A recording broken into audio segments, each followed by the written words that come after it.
So to start, you're just going to cut through your fabric to create your separate banners, and you're just going to cut in between these two right here.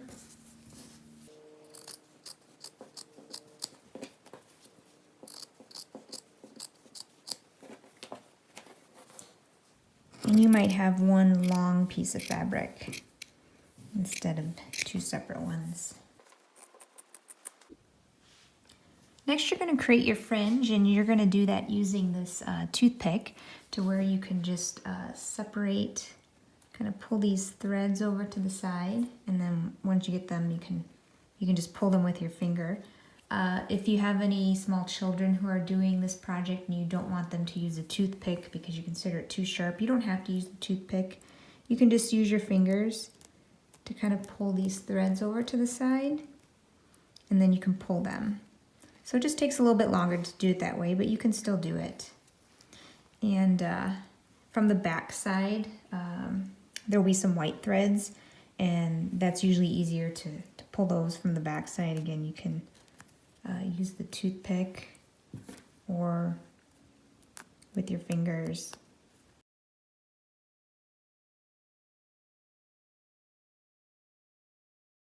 Now there's really no set length that you need to do the fringe. It's just really how long or short you want it to look. The only thing that you want to keep in mind is you are going to end up putting a stencil on here to paint your bunny, and you're going to roughly center it.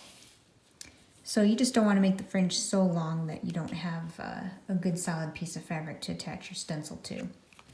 So we generally do about a 1/2 inch of fringe, but again, you can make it shorter or longer.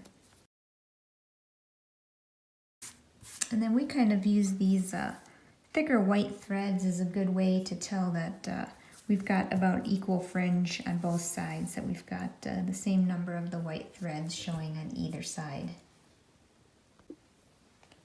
So go ahead and finish out all your little banners and making the fringe, and then we will show you how to stencil. So next we're going to do what's called weeding our stencil, and that is to remove the pieces that are not needed so we can create our stencil. So in this stencil, you can see that there's a bunny cut into it, and we want to remove that bunny. And you want to do it on a hard surface. You're going to take your Q-tip and you're going to poke it into his foot, I find is the easiest. And you're going to poke it really hard into the foot so you kind of gouge into it, and then that will make the foot lift up, and then you can pull this bunny out. And just pull it slowly, because we want to make sure this part sometimes stick to the ears, but we want to make sure it stays down. Now this bunny piece is not needed, so you can just set it aside, do whatever you want with it. This is our stencil, this is what we need.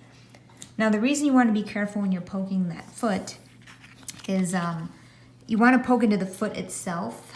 You do not want to try and go underneath it because what you'll end up doing is poking a hole in the border of your stencil here. So then when you go to paint his foot, there's going to be like a little blob of paint that comes out because there's a hole in that stencil there. So you want to poke into the foot and push it. And like I said, it works the easiest to have it down on a tabletop so that you have something hard to push this against rather than hold it in your hands. So next we're going to place our stencil onto the piece of fabric, and what you're going to do is you're going to peel this white stencil part a little bit away from the waxy backing that it's attached to. And you want to do this up at the top near the ears. So you're going to pull that away just a little bit and then fold this down and crease it. So we're kind of exposing part of that stencil. You don't want to fold it down so far that you start to see ears. So you want it up above that. And then what you're going to do is you're going to place this stencil onto your fabric, and you can kind of use these little white threads to help you center it. So we're going to have put it on roughly like this 3rd thread down, because then that gives us 3 to help us center it. And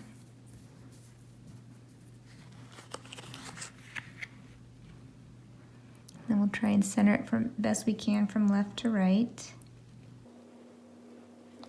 So once you have it where you want it, then just go ahead and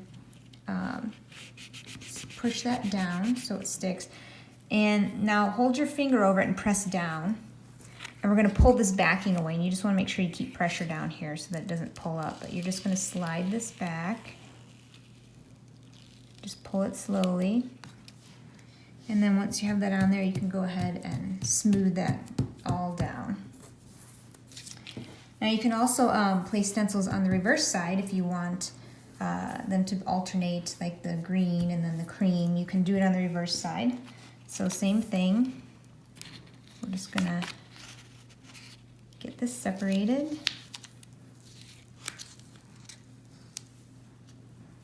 Crease it. This time we're going to use the green threads to help us center it. Smooth that down, hold your finger over it and slowly pull this back. And you're pulling straight back, not up towards the ceiling, but you're pulling straight back along the fabric. And then press it down real good. So before you begin stenciling, we just want to make sure that these are pressed down and stuck it as good as they're going to stick.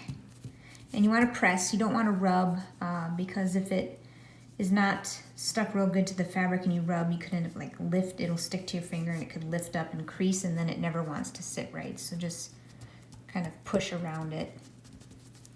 So what you're going to do is you're going to take your dabber, you're going to dip it into your paint, and then you're going to dab up and down over the stencil. You do not want to brush side to side. You want to dab up and down. And it kind of sticks to the fabric, so you might find it's easy if you kind of hold the fabric down so it doesn't lift while you're dabbing. And just keep dabbing until you filled in, you don't see any parts of the fabric through the paint. And then when you're done, you can go ahead and pull the stencil off. You don't need to let it dry first. You can just go ahead and pull it off while it's still wet.